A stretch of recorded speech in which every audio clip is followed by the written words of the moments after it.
ئەمە ستۆکۆڵمی پایتەختی سویدە. ئێرەش شارەوانی سونبیبێریە.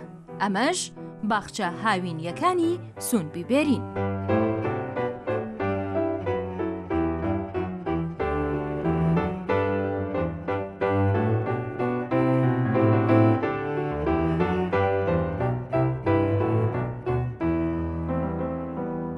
لسوید بشی هری مزن جساله زوستانه تاری و سرمایه.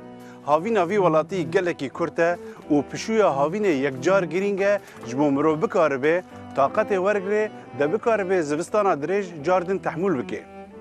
زیاده تریش 36% جخلکی وی ولاتی دشقیان ده اپارتمانن بکیره ده دجین. گلو خدمت گزارین جبو هاوین وان چنه؟ امنها لباخچه کی جباخچه سویدنه لنزیکی بازار استکهلم اما هفویینه چند کسان را بکن ده بزانبن که او پشوی خواه هاوینه بچرنگی درباز دکن ده که شارداری جی چه خدمت گزاریان جوان را پیشکش دکه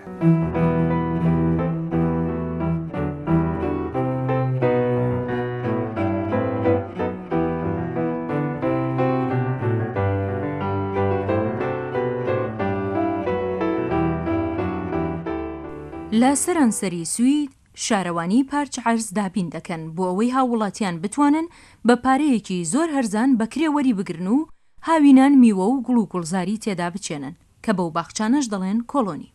هەندێک جار شارەوانی ڕێگا دەدات کە خەڵک لەسەر ئەو پارچە زەمینانە خانووی هاوینی بۆ خۆیان دروست بکەن و شارەداریش ئاوی سارد و گەرم و کارەبا بۆ ئەوان دابین دەکات تاوەکو بتوانن هاوینان لەو شوێنانە ژیان تێپەڕێنن.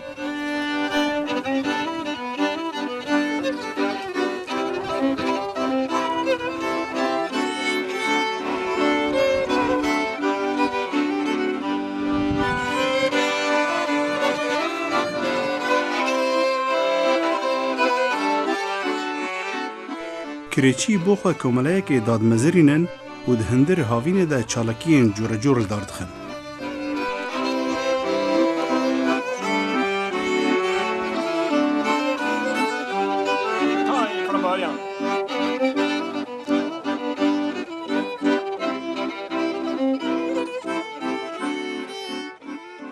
یۆران لینگرێن کە چەندین ساڵ سەرۆکی کۆمەڵەی باخچەکانی سونبیبێری بووە، ئێستا خانەنشین کراوە و خاوەنی باخچەیەکە کە باخچەکەی داری مێو و گوڵ و گەلێک سەوزایی دیکەی لەخۆ گرتووە کە هەرکام لەو بەشانەش چیرۆکی خۆی هەیە. Jag heter Göran Lindgren och bor i Sundbyberg. Jag har bott i Sundbyberg i 40 år. Härstammar ifrån... Navê min Göran Lindgren e. Xelkê şaredariya Sundbyberî me. بۆ چەند ساڵ ئەس لەوێ شارەداریە دژیم. لێ ئەس لە باکوورە سوێدێش دایک بوومە و لە ورژی مەزن بوومە. وەکوون دزانن لە باکوورە سوێدێ زوستان درێژن و هاوین کورتن. لێ دنیڤا هاوینێدا ڕۆژ قەت ناچە ئاوا. bi şev û roj dinya ronahî ye. 42 salan min karê postê dikir û va bû 5 sal ez xanenişînim. Sala heştê û yekan parçayek erd li vir bi dest me ket û piştî çend salan jî ez bûme serokê komeleyê û 13 salan ez mame serok. Ev kolonî yan jîbîstan di rastiyê de di nîva bajêr de ye. Em di nîva Sundbyberî de ne. Temaşeke, di nîva bajêr de bayê pak, gul û şînkayî û tu çavê xwe ku da bigerînî tu tiştên dilxweşker dibînî. Min û jina xwe li gel endamên komeleyê bi dehan aheng çêkirin û ahenga herî mezin wekû dizanin cejna nîva havînê ye. Komeleya me sala 1970 hatiye damezrandin. Hindik ma 100 salê wê çê bibe. Komele vî erdî ji şaredariyê kirê dike û her carê jî girêbesta xwe dirêj dike.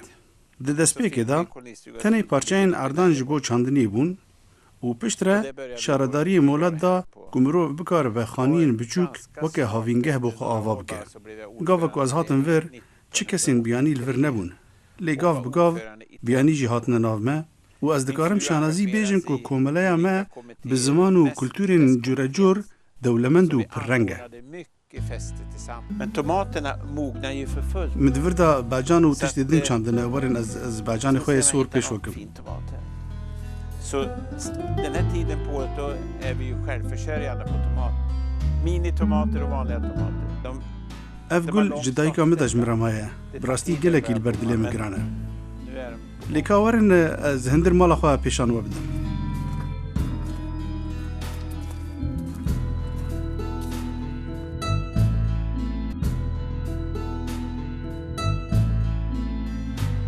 تەوی کو ئەم تەنێ هاوینێ لێ دەرێ دمینن لێ مەشخۆرە هەموو پێدویên jiyanê peydakirine. Karebe, ava germ û sar, metbexeke nûjen, tiştên pêwîst em diçînin ku têrê me havînê bike. Temaşekin wî çaxê ez genç bûm û min rihê xwe jî dirêj kiribûn.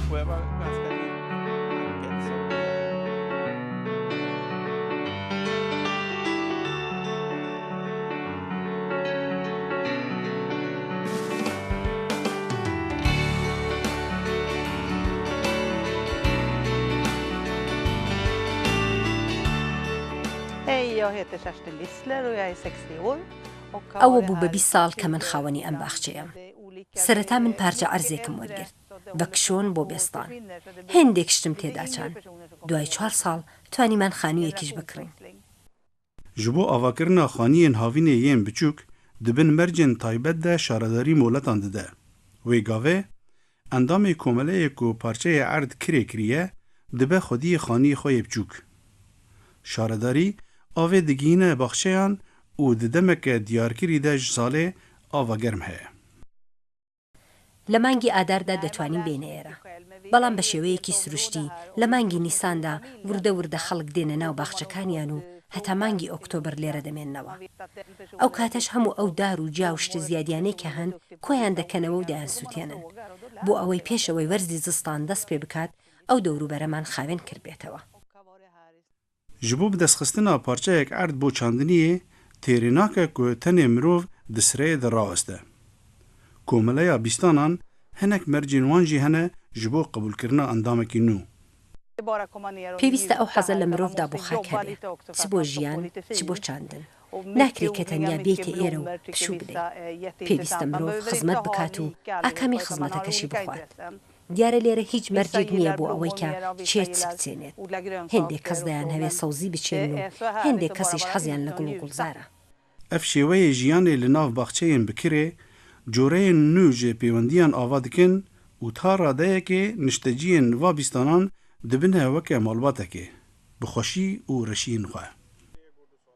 ئێمە لێرە ڕێکخراوەمان هەیە وەک بنەماڵەیەکی گەورەین لە یەکتری فێر دەبین و یارمەتی یەکتریش دەدەین. ماڵی من لە ناوەڕاستی ئەم شارەوانیەیە. دوو منداڵی بچووکم هەبوو کە هەر وەک دەزانن ژیان لە ناو شەوقە و ئاپارتمان وەک ژیان لە نێو قدوویەکدایە. هەر بۆیە پێویست بوو کە کەمێک دوور لەو قەڵەباڕغەیەی ناو شار بژین و کەمێکیش وەک خەڵکی گوند ژیان بکەین. لەم شوێنە هەم لەشی مرۆڤ و هەم دەرونیشی دەحەسێتەوە. ئەم ئەرزە ملکی شارەوانی کلیسایە. ئێمەش لەوان بەکرێ وەردەگرین. بۆ ئەوەش کە بتوانین پارچە ئەرزێک وەرگرین دەبێت لە نۆرە ڕاوەستین. دیارە نۆرەش بۆ وەرگرتنی ئەرز زۆر درێژە. بۆ ئەم ماڵی منیش کارەبا ناگاتیە، بەڵام من سۆلسیلم داناوە. ئەو کارەبایی کە لە سۆلسیلکەوە وەری دەگرم بەشی من دەکات. Anîka û şeştên xuşkin. Baxçeyên wan jî nêzîkî hevin û gelek caran bi hev re rûdinin. Caran jî rûdinin û bi hev re taştê dixwin. ئێمە خوشکین، منیش نزیکەی 20 ساڵە لێرم. ژیان لێرە زۆر ئارامە. مرۆڤ زۆر جاران لە دەور یەک کۆ دەبێتەوە و چالاکی هاوبەش پێکەوە بەڕێوە دەبا. جاروباری ژنانی بەیانیان هەر لێرە پێکەوە ئاخۆین. شەوانەش هەندێک جار لە دەور یەک کۆ دەبینەوە مۆمدا ئاگرسێنین و ژینگەیەکی ڕۆمانسی و شاعرانە دروست دەکەین کە بەڕاستی هەست ناکەین کات چۆن تێدەپەڕێ. لە کۆتایی مانگی چواریشدا هەموو ئەو زبڵ و دارە ڕزیوانەی کە لە بن بەفری زستاندا ماونەتەوە کۆیان دەکەینەوە و ئاگریان دەدەین. پێکەوە جێژنی هاوینیش پیرۆز دەکەین. دیارە کۆمەڵەی ئێمە ئاهەنگ زۆر ڕێک دەخات. Sireya wergirtina baxçeyan, aheng û şevbihêrk û çalakiyên din yên hevbeş diriya komeleyê re cêbicê dibin. Ava sar û germ şaredarî misoger dike û li gel kiriya baxçe şaredarî pareyekî sîmbolîk werdigire. Pareyekî ku her kes dikare bide.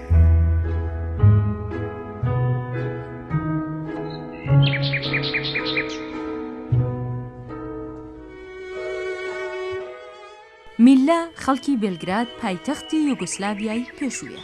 یەکێک لەو کرێکارانەیە کە لە ناوەڕاستی ساڵەکانی 60 لە 100 ساڵی ڕابردوودا ئەو کاتەی کە پیشەسازی لە سوید لە کاتی گەشەدا بوو هاتە سوید کە لە کاتی ئێستادا خانە نشینە.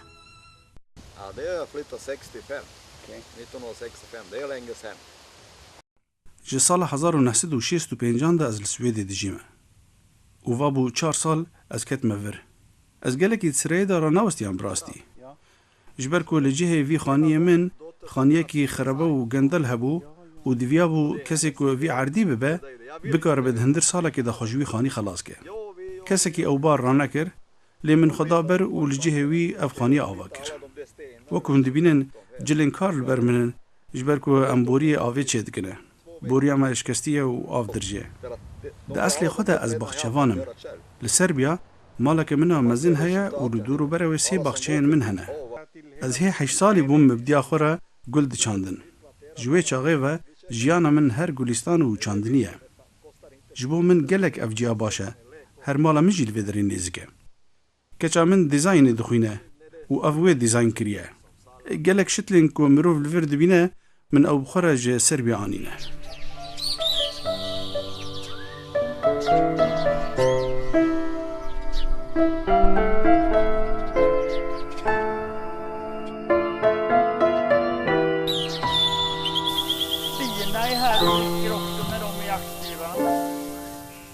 تۆرد و ژنەکەی هەموو هاوینان لێرە دەژین. ژیان لە ناو ئەم بێستانەدا وەک پرۆسەیەکی حەسانەوەی دەرونی بەحساب دێنن. تۆرد نەتەنیا جێگای خۆی بەڵکو جێگای گوڵ و گیا و باڵندەکانیش خۆش دەکات و ژیانیان بۆ ئاسان دەکات. Ev bû 8 sal ez li vê derê dijîm. Ev cihê ku ez niha lê rûniştime favorîta min e. Sibahan ez li vir rûdinim û qehweya xwe vedixwim. Silava li cîranan dikim û silavên wan vedgerînim.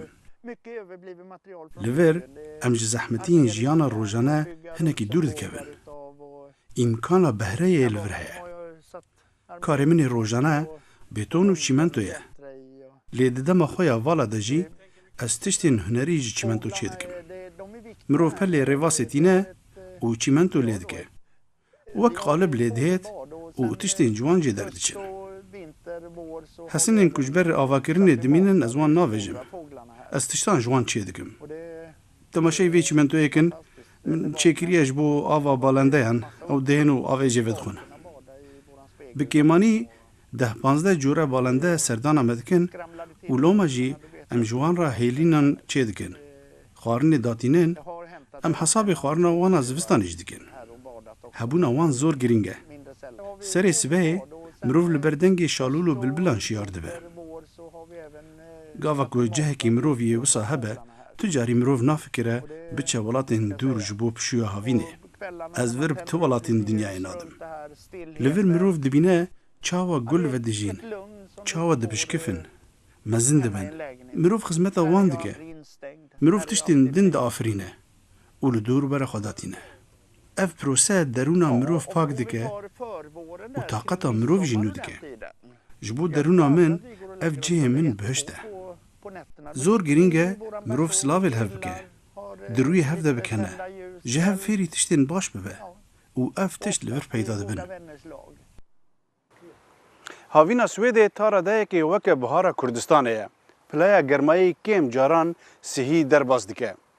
Kesên ku ne dewlemendin, kesên ku dirêjiya sarê di şiqa di apartmana da dijîn, şaredarî îmkanê didine wan ku parçeyek erdkirê bikin, ji xwe re bikin dibistan û havîna xwe ya Kurd bi rengekî baş derbas bikin de ku taqetê wergirin û bikaribin zivistanê cardî kar bikin.